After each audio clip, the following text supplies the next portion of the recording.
Welcome back to the Newcomers People, where I explore what it means to be an immigrant with immigrants like myself. Today, I am talking with Benjamin Joffe. He's French, but he's lived in Singapore, Malaysia, Japan, Shenzhen, Portugal, the US, Germany. He speaks Japanese, Korean, Chinese, average Portuguese, and English. Yo. I called him a world citizen, but he says that that's a probably imprecise way to describe, you know, who he's been. And I don't know. Maybe let's hear him explain that himself. Enjoy.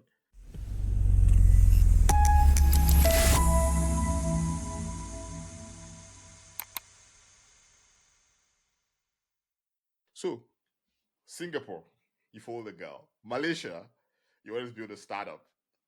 Shenzhen, VC. Hong Kong, you liked it more. Lisbon, the US, Germany. Like that is a ton of places. you know, Yeah. I like you said in the pre-show, for you, there were various reasons: curiosity, adventure, energy, finding the life. And then all that. But I think what I find most interesting about that is I call you world citizen, and you say, yeah, I agree with you. It's probably a bit imprecise term, but just hmm how are you able to just kind of shift in between those cultures? Because they're all very different, shifting hmm between those cultures. And what is your anchor? Like, what is the thing that doesn't change, and what are the things that change all through the process? Huh. Well, that's a good question. So what doesn't change and what changed? Yeah. Well, I mean, every place that you mentioned has been a different time of my life where I was probably looking for different things. And Mm-hmm. what changed is that so what doesn't change is that probably that I always follow my curiosity, what gives me energy. And I didn't have a lot of anchors because I didn't enter like a particular corporate track with a big company. I didn't build a family until recently. So, I mean, I had, of course, like friends and stuff, but almost from the moment I graduated from in France, I actually didn't want to stay. I was more curious. I felt I was more active and curious when I was outside France than when I was there. And then I just followed one thing leading to another. And so you mentioned some of that. I started in Japan. I wanted to because I had studied some Japanese as part of my engineering studies, and I felt I was feeling more energy and was more curious what was going on. So um, and then I moved to Korea because I got curious about that too, and did some study there. And then I moved to China because after Japan and Korea, I thought kind of makes sense. Everybody was talking about China. China was emerging, and nobody seemed to have really seen on the ground what was going on. So I was like, okay, Yeah. well, maybe I'll go see what's up for 6 months. And I enrolled in the Chinese course, and I started to make some contacts, and I ended up staying many years and doing a lot of different things that led me to work more in the technology space, which got me close to startup, which got me close to Silicon Valley, which got me the idea of trying to do my own project in the startup world, which pretty much failed before it started. And then got me an opportunity to then work, do some angel investments, then work in VC, and then join a VC back in China, and now relocating to Europe and finding like a nice home in Portugal. So the constant for me has been to try to focus on trying to learn new things. So it's not every day, but or every year, but overall trying to keep having doing something interesting, and by I'd say building up on that. Now, in terms of how I chose the countries, so I was telling you kind of in the prep that I don't feel like an immigrant. I don't feel like an expat because I'm not going somewhere to live forever there and to become one of them. I'm not also sent by a company to live somewhere. Every move has been a deliberate decision by myself and self-funded. I was telling you also I was in the particular good situation because I always had probably enough savings at any moment to live at least a year wherever I would go. And also, I have to acknowledge that the French passport is a great passport to go pretty much anywhere you want, at least for some time. After that, you need to find a way to do it Yeah. properly. And so yeah, curiosity is probably the constant for me. And then looking for interesting places and energy, but also acknowledging that there's no place that has everything.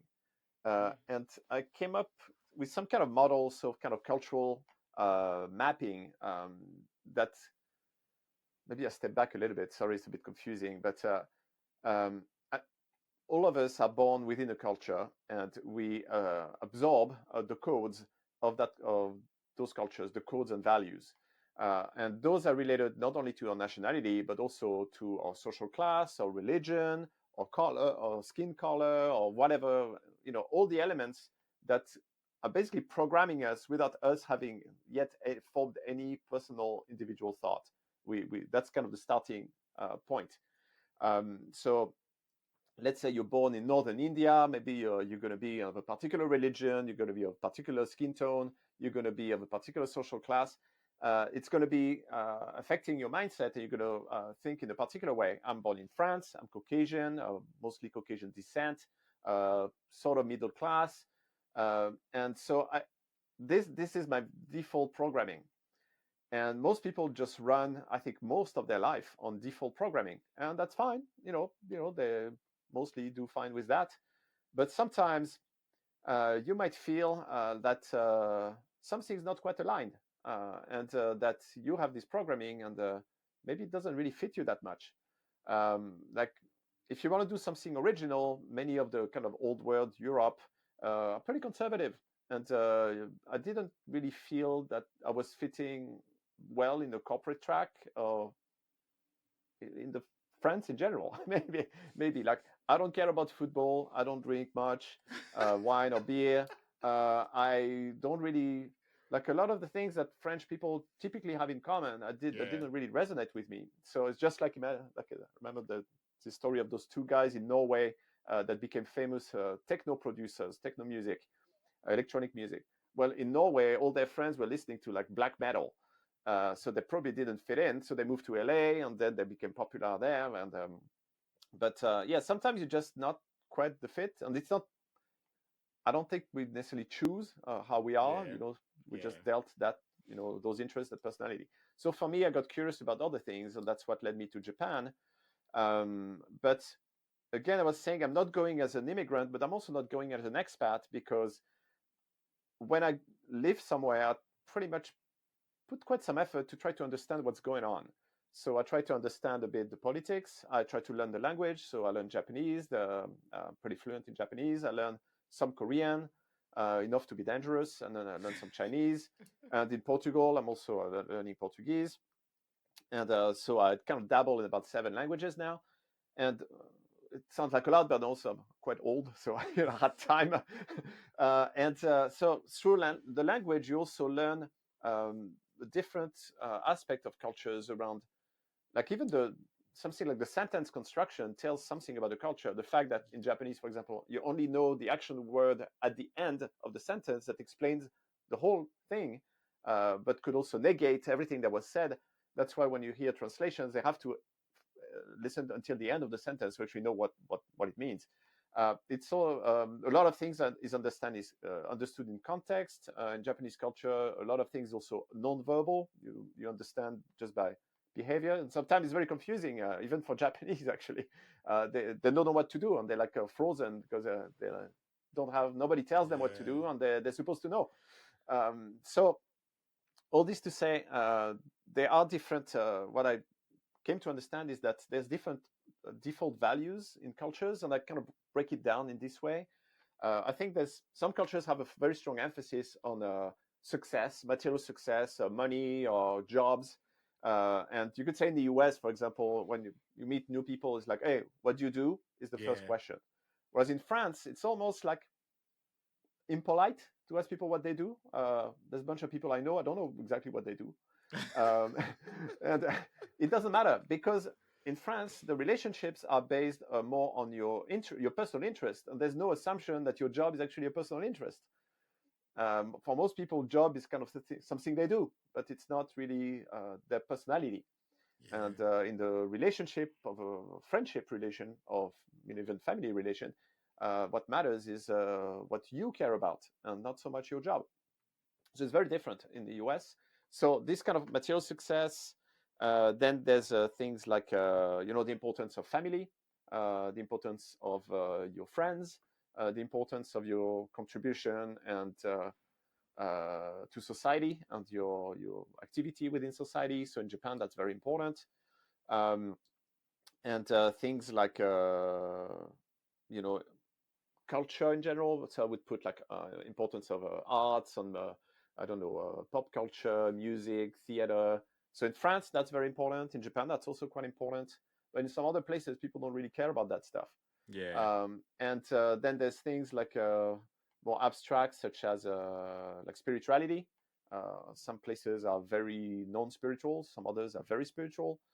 And then there's maybe things around appearance, like physical beauty or fitness. Some countries are very focused on that. Like I think Brazil is very focused on that. I think Korea, in the US, kind of regionally, but like if you go to LA, people are a lot in the entertainment industry. They have to work on their appearance a lot. So there's when you map it this way, then you can realize, okay, what is it I care about? What is it that matters to me? Do I need to be very close to my family? Do I need a big circle of friends? Do I need a lot of people around me? Does spirituality matter to me? Does success matter to me? Who do I want around me? And so that's kind of one aspect. That's a kind of a filter that you can, or lens rather, that you can use to look at the world. But another thing I was about to tell about is the difficulty also I find going from one culture to the other is that even when we speak the same language, we actually don't mean the same thing. Yes. Yeah. So that's probably my favorite question is, what do you mean? Because that's something I realized when I was in Korea, actually, but even before, but when I was in Korea, I realized the meaning of friendship was very different in Korea from other places I'd been to. I remember I had some friends I was doing like sports with, others I was doing like some work, Korean friends, and I remember receiving a phone call really late, like in the middle of the night on the Tuesday, by a Korean friend. He was totally drunk, and he was calling me on the Tuesday night, something you would never do in France. You would never, like that, totally past. And most places you wouldn't do that. But that guy was like, he was like shouting in the phone. It's like, well, I'm having a great time partying with some friends. You should come. I miss you. I think about you. And just to do that, And I was like, is this guy out of his mind? But then I realized this is, some people call the Koreans the Irish of the East. I don't know if that's, the way that they express emotion much more straightforwardly sometimes than the Japanese, for example. But I realized, wow, this guy is not thinking he's bothering me. He's actually trying to get me to join because he's having great time and he wants me to be part of it. And he misses me. And who says that, right? When was the last time somebody tells you, I missed you, or I miss you, just on a weekday? Yeah. So it's kind of bizarre. But then I realized the counterpart of that is that if you have a problem, a Korean friend, if you really consider you a friend, they would die for you. And that confused me a lot. I remember watching some movies and not understanding the behavior of people. Like there's one movie called JSA, Joint Security Area. It's a pretty old Korean movie about friendship that develops between North Korean soldiers and South Korean soldiers near the border, the Joint Security Area. And I was like, why do they behave like that? And it was really bizarre. And there's another one called Chingu, means friends in Korea. Again, 4 friends grew up in the same like middle school, high school. And then 2 of them become gangsters in opposite gangs, and 2 of them more like normal people in society. And then they meet again, and there's of course a lot of conflicts. And they're struggling between the different loyalties they have to their friends, to their country, to their company, to their gang. And that's something that I didn't realize could be so intense because I'm not of that culture, of that mindset. But that's kind of leads me to what I was telling you about this book that I found really interesting called The Culture Code by Clotaire Rappa. Is a French psychoanalyst that went to work in business in the US. And in this book, he talks about the meaning of words depending on the culture. And I have one example, I'll just do a quick one, but just to show how things can be very confusing. For example, in the US, when you think about a car, people associate that with, open space, freedom, power, um, and in a way, the image associated with that is that you could say it's kind of like a horse, like the cowboy on the horse in the field, that type of thing. But if you talk to a French or a German and say, what do you think a car is, they would definitely not talk about that type of thing.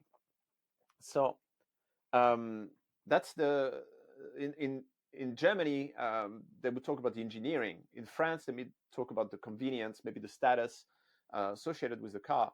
So the book covers a lot of different words, like what is food, what is love, what is all those things, and you realize that so many misunderstandings come from the fact that we use the same words, but we have different meanings behind them. Hence, my favorite question: what do you mean? What do you mean? So that was a long monologue, so I'll let you take it. Oh, yeah, that's okay. And it kind of makes sense when you say that thing about that you try to understand the language. I mean, because it's all kind of interrelated.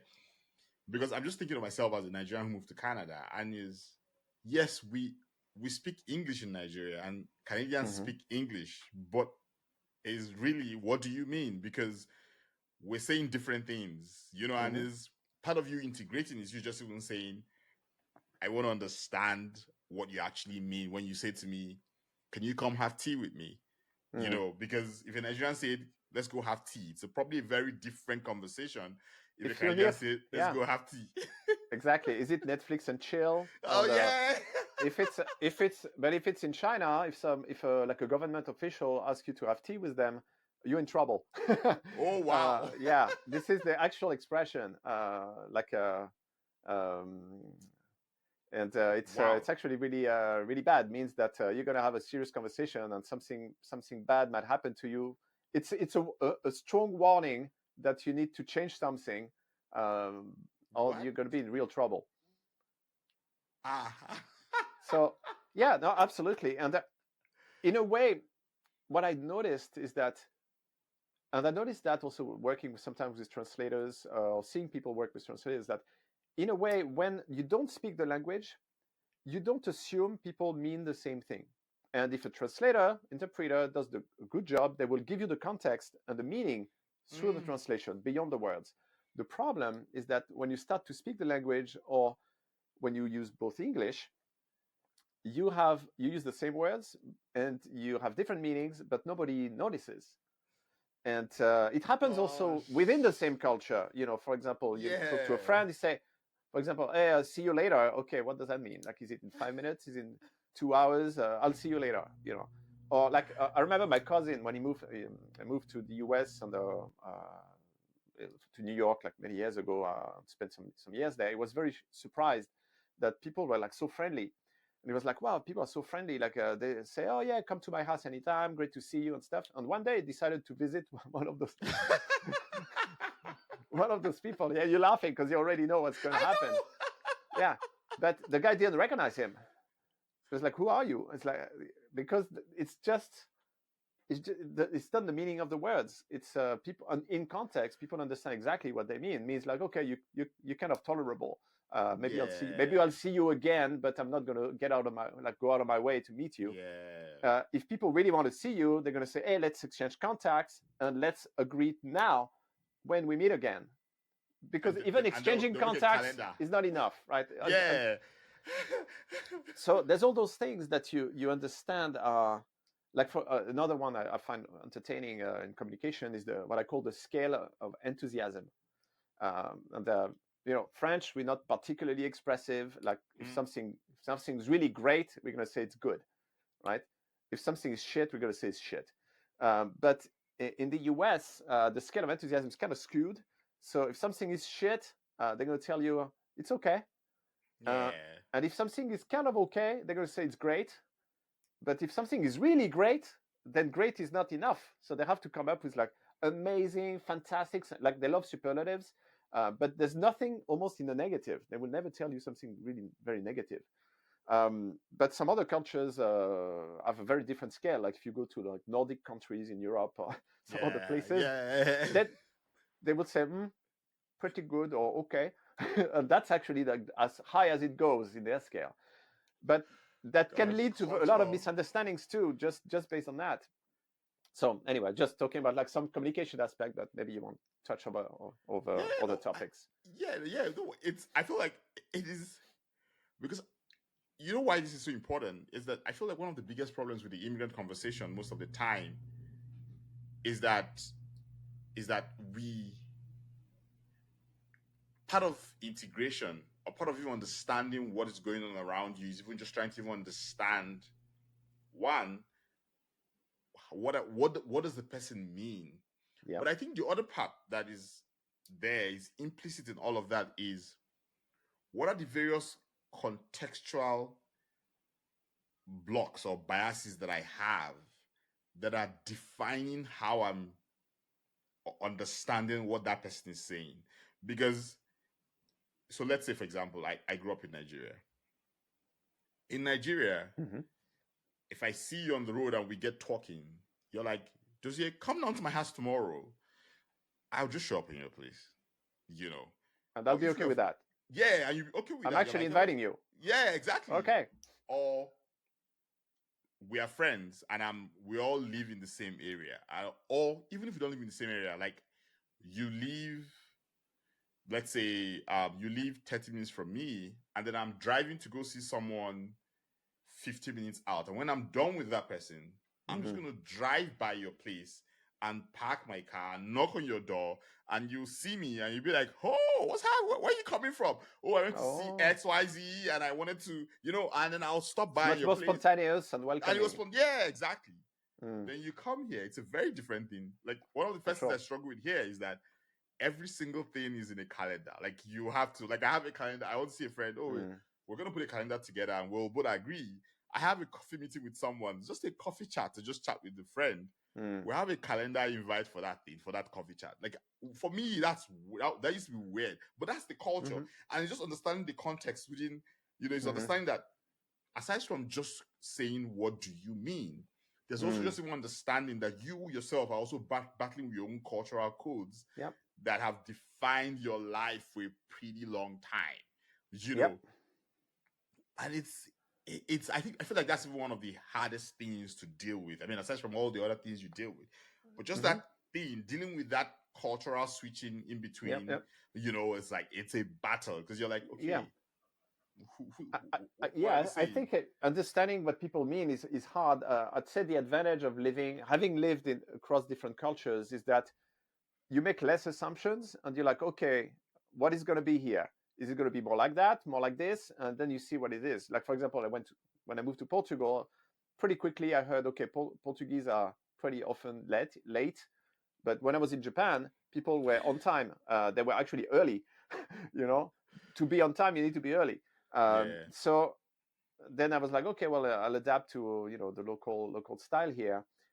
So one thing I found kind of it doesn't solve everything, but it's kind of an interesting way to learn about a culture, is looking at what comedians from that place actually talk about.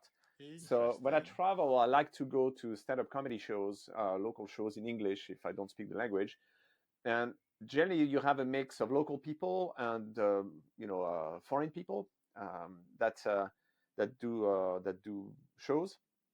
And what's interesting is that typically they talk about what matters locally, what's going on here.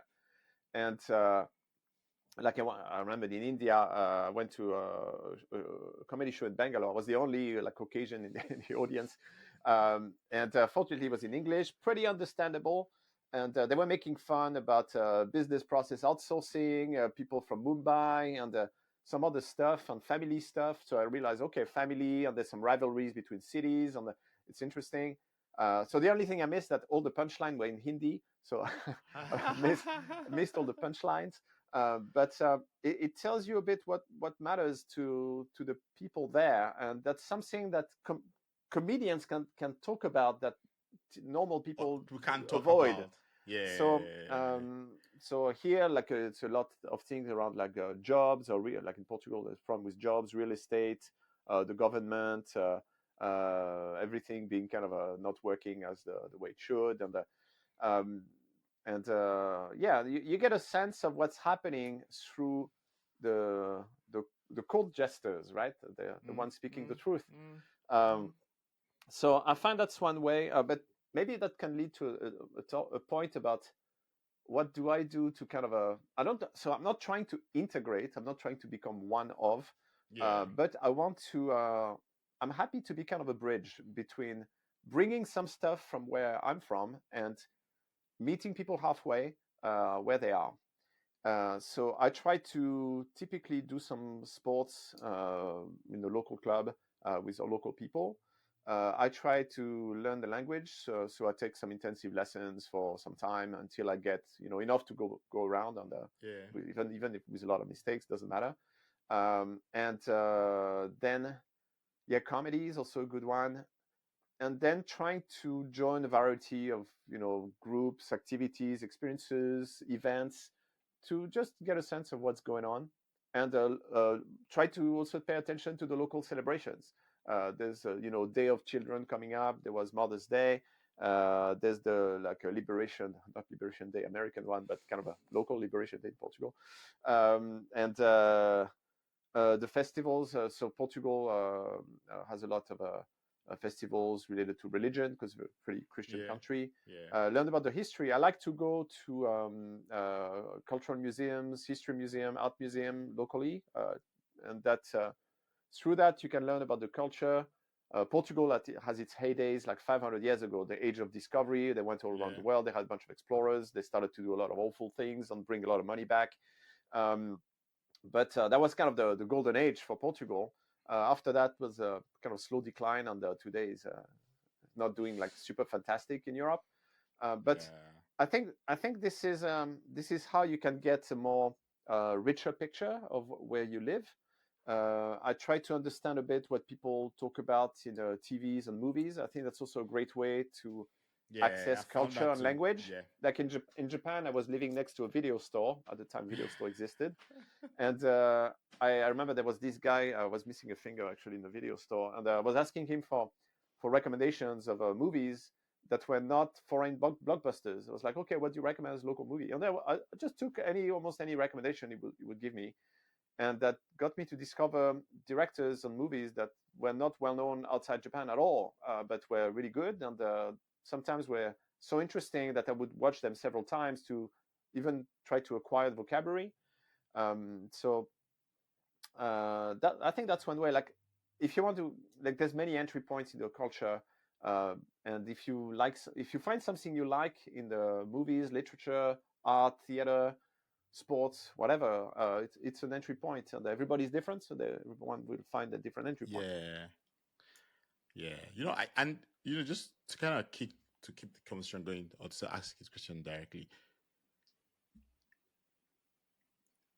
a lot of these things, and I'm trying to phrase the question in my head because it's multi-layered in a way in that one part of it is there's your cultural codec or your cultural coda that defines how you've approached life all this while, Mm-hmm.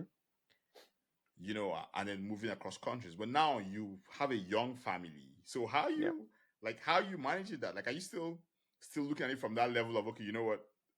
Yeah, I'm Benjamin and I've lived across cultures and I'm probably understand various cultures, or like Mm. how you Yeah, approaching the kids? it's funny. Yeah, it's a good question. So my partner is from South Africa, a Caucasian lady from South Africa, of Anglo descent. Yeah. Or we just have a young son, 3+ months old. The first passport he got, and the only one he has so far, is Portuguese. Uh, he's going to probably get the French passport later, probably the South African as well. I think he has the right to have all three. Um, but I don't see him as growing up Portuguese, but I also don't see him as growing up French. Somebody asked me, "Oh, Interesting. are you going to teach him Chinese?" I'm like, it's like first, I'm not good enough to teach Chinese, and it's probably not my role to teach Chinese, but I'm definitely going to try to teach him some French. And then I'm going to make sure he spends time with French people in France or elsewhere, like with my family or other experiences. But I think what matters to me is not so much a nationality as much as it is a set of values or a mindset. Like, Mm-hmm. I think the thing I'd be happiest with con- conveying to our son is first a growth mindset. And that doesn't have to do anything with nationality. Like, you're probably familiar with that. Growth mindset Yeah. is basically the belief that you can learn anything you set your mind to. You just need to have, put enough effort into it and find ideally good methods. But the belief that you like, talent doesn't really exist. Talent is a result of deliberate practice over time, and so having a growth mindset for me is what matters most for our child. Now, beyond that, I think I want to foster, that kind of goes hand in hand, is a curiosity, because it's good to be confident that you can learn things, but if you have no curiosity and no motivation to learn anything, You can't. even Yeah. if you believe you can, you just stay on the couch because you're not doing anything. So, um, one other thing, I actually had recent discussions about that, and I think it's very relevant in the concepts of migrants and immigration, is a lot of immigrants arrive to build a better life in a new place and already have pretty good life. And the next generation grows up with a lot less struggle and a lot more comfort. And as a result, has a lot less drive. So our son is going to grow up with probably a pretty comfortable environment. Um, and I don't want, I think it's more fun when you do things, when you have agency in life and, go on adventures. But to have that mindset, I think struggle is actually quite important. Uh, Now, this generation with AI all around and digital and stuff, everything looks very easy. But what is going to be, how do you learn to put effort into something? How Yeah. do you learn to adapt? How do you learn to persist over time doing something hard? And I think AI is actually quite important in the conversation for the next generations because um, for many jobs of today, you could have a job by still being mediocre at something. But AI is making so much progress that mediocre is not going to cut it in the future. So you need to be becoming good at something to get paid for it. And becoming good requires effort. And I'm not sure the university system is going to be the best system. The CEO of Duolingo recently said that AI is a better teacher than schools, and but we still need schools for daycare. That's he walked back a little bit the statement, but still, I mean, it's pretty strong. So I'm thinking, how can I engineer constructive struggle for my child? Something that makes sense, is useful, and doesn't feel unfair or unnecessary, Yeah. but will build character and the ability to persist in an effort if he wants to, do something. So I think that's what matters to me most. I'd love if our kid is going to speak English fluently because we speak English at home, which I think is a great advantage compared to non-natives like myself who had to study. And French, I hope he gets to some good level of fluency for family on more, because I think French culture has a lot to offer. That's kind of cool, and it's kind of nice to have. He's going to get it for free, I think. Yeah. Portuguese, we'll see, depending how long we stay here and how much exposure he gets. But I hope he gets to fluency level. And that's what happens to a lot of kind of immigrants that don't integrate that much. That their kids translate for them because Yeah. they become the translators. And I've seen that already with some friends here. And it's obvious that if we spend another 5 years here until he's 5, he's going to speak better than us, most Of likely. course. Oh, Not death. about complex things, but for the daily stuff. Yeah. But yeah, I'd say language, and I think, yeah, what I can bring is to give him the perspective that things are not black and white. There's many shades, and people have generally underlying motivations are always the same. People want to have a safe life. They want Yeah. to take care of their family. They want to have friends. They want to make a living. But depending on the context, it translates into different things. When you're in a place where there's very little rule of law, you have to rely on informal networks. Yeah. When things are very clear and organized and reliable, then maybe you don't need people that much. You rely on systems. So I want to give him that perspective. I want to expose him to like other ways of thinking, and then see what he finds interesting to explore, and just encourage him to keep pursuing what's interesting with enthusiasm and level of effort to get good at things. It doesn't really matter what. So anyway, that's kind of what I think about the legacy, Yeah. cultural legacy.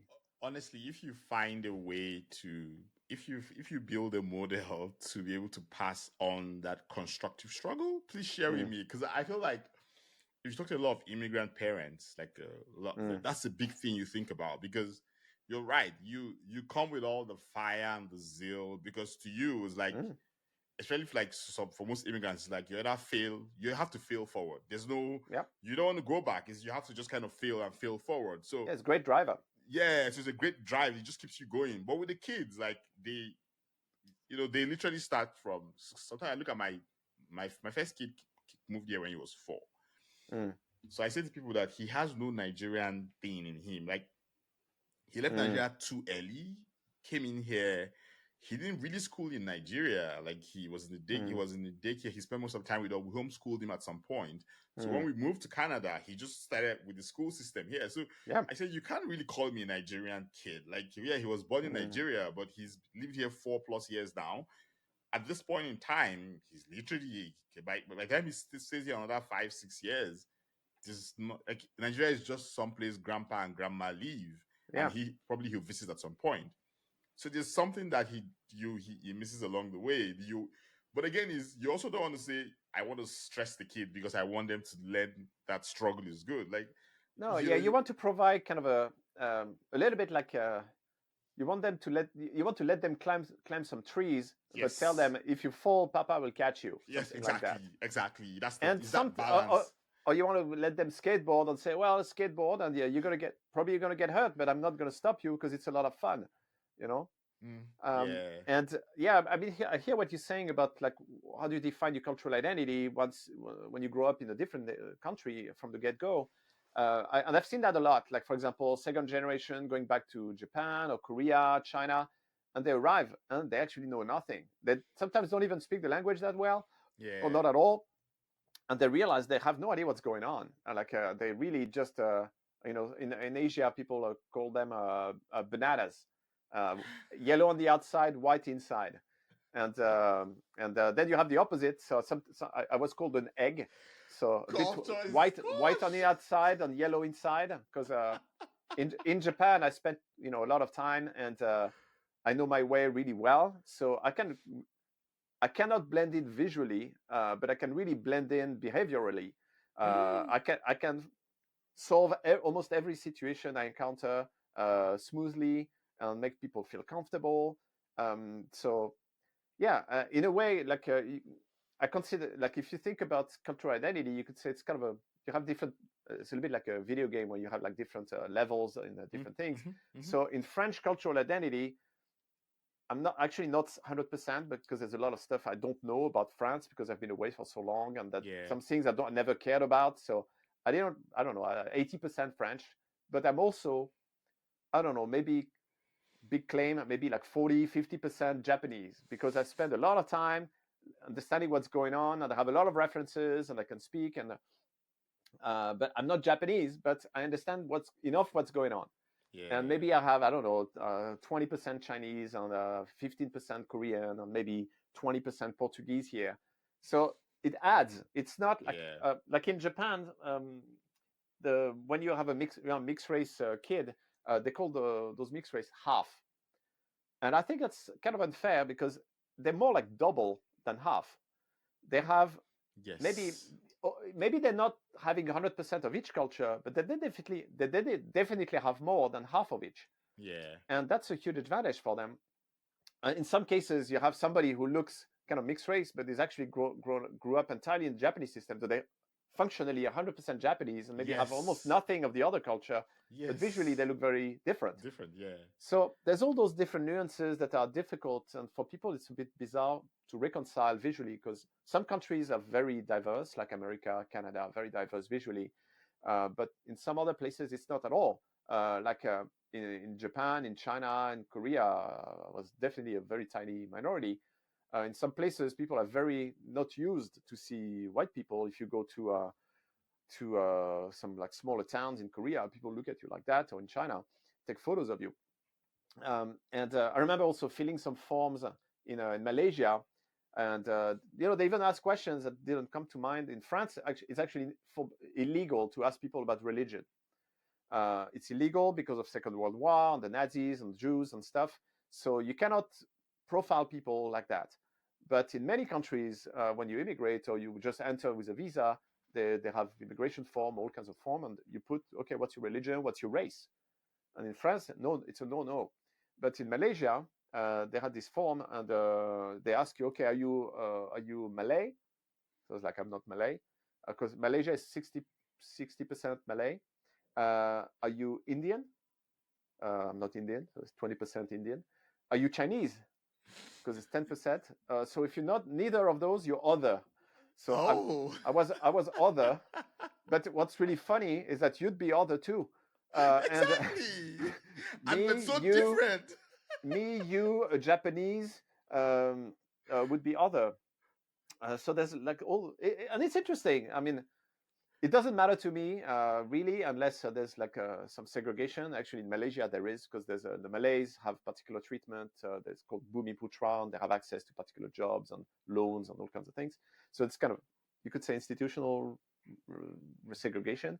It's not old South Africa, but it's still not a good look. But it's interesting to be the other of people, and generally, I have to say, as Caucasian, it's pretty rare you poorly treated. Yeah. But you can sometimes people are a bit, reluctant to engage or a little bit hostile. I remember in Korea going to a nightclub. Wasn't really particularly against foreigners, but there was a sign at the entrance with the price for the nightclub, and there was another sign in Korean with a different price. Interesting. And in some places it's okay that you have a price for visitors and a price for non-visitors to because there's different economics. But in Korea, it Yeah. wasn't really justified, and it really Yeah. felt a little bit bizarre. But that was a while ago. But anyway, just a few anecdotes there. Yeah. No, thank you so much. I think my last question for you is, you've been away for so long from France. Like, so how do you stay in touch with home? Because Yeah, I know home is amorphous. Home is home, and I mean, I think for you, like, it's very obvious. Home is very fluid right now, but yeah. like your roots, like your French roots, how do you kind of stay connected to that? Yeah, no, it's a good question, and I think it also ties into how do you stay in touch, or how do you maintain relations and relationships Yes. and friendships. So for France, I visit family, I visit some friends, at least twice a year, and even more now that I'm closer. I try to listen to some news, particularly some YouTube channels that have particular angles. So it gives me a kind of a biased vision of things. I check the news sometimes on like mainstream media too. Uh, so I try to read some of that stuff, listen to some of that stuff a little bit. I don't really pay a whole lot of attention to pop culture, what's going on TV, movies, arts, or whatever. If I hear about it, great, but I'm not like going out of my way to do it. When I visit, I try to see some stuff, and but I think the most important is the culture is one aspect.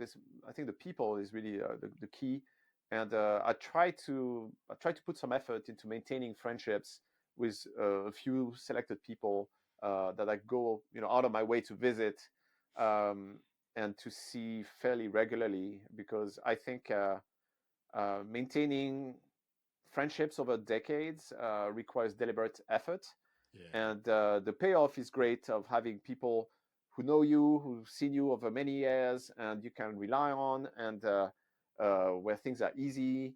to communicate, and I think it will pay off also in old age. Yeah. Oh yeah. So, but this requires, I think, deliberate effort to maintain. You cannot, like, I'm not doing anymore the big tour where I try to see everybody. I really select. I show up at some family events, but not all of them, and I'm quite selective who I put on my rotation. And I also realized that some relationships work beyond time and beyond space, and some Yeah. don't. Yeah. I have beyond time. I mean that some people you can be out of touch for a few years and get Yes. back, and they won't resent it. They'll be like, "Oh, why didn't you talk to me?" or something. They'll be happy to see you. They'll be happy to reconnect. They'll be happy to build new experiences, not just see each other for coffee. But ideally, you want to build new experiences together. So do things, do something, go somewhere together, or have some activities. And some are beyond space. Some people I haven't seen for years, but I talk to, like, I have a friend, American Chinese friend who's based in Manila in the Philippines, and we talk almost every week. We see each other every few years. So it works beyond time and beyond space in that case, because time we put a lot of time. So I think that's also something you realize as you age, is that a lot of people you considered friends either do their own thing and cut you off, or just nobody's taking an active role in maintaining Yeah. that relationship. And also it's kind of bizarre thing to say, but some friendships kind of run their course, and maybe it was Yes. more like Oh yeah. contextual, and Yeah. maybe you rethink about what a friend means to you. Is it somebody with whom you want to grab a beer on a Friday? Or is it somebody you want to have a meaningful conversation with? Or is Yeah. it somebody you want not to particularly have meaningful conversation, don't want to have a beer, but you like to hang out and you like to do things together? And those are all valid friendships if you want them. But I suppose when time becomes less available and the occasion has to be created to happen, you're more deliberate in your choices of friendships and relationships. Yeah. And again, kind of, I think everything kind of goes back to where you started this conversation about the cultural codex, because literally, as you grow, as you change, as you move across places, your cultural codes change. The things you deem Yep. important, the things that define how you see the world, the things you want to do as you grow older, and as those things change too, your friendships, your relationships, everything just kind of starts to adjust to that, because anything that doesn't adjust to that is almost like it's always like it's like a job trying to just drag it along with you and say, I'm going to force this and make Mm-hmm. this keep this going, but yeah, thank you so much for this. No problem. I went a lot of different directions. I hope that's what you were looking for. Oh no, it was good. That was such a good conversation, and I agree with him where he says that, or rather, I mean, I learned. Don't let me say I agree. Listening to the comedians is a pretty good way to understand the culture, because comedians can say things normal people can't say. And when you listen to them, they tell you the stereotypes, the biases, the way things are done, the way things are seen, what people complain about. I feel like that's a really good tip. Go watch a comedy show. If you live in Canada, go watch a comedian show in Canada. I'm going to do that. As always, please, guys, please, people, guys, ladies, people, anyone, like, share, subscribe. If you know someone who would find this useful, send to them.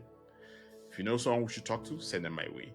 As well, Substack, YouTube, Spotify, Apple, anywhere you get a podcast, we're there.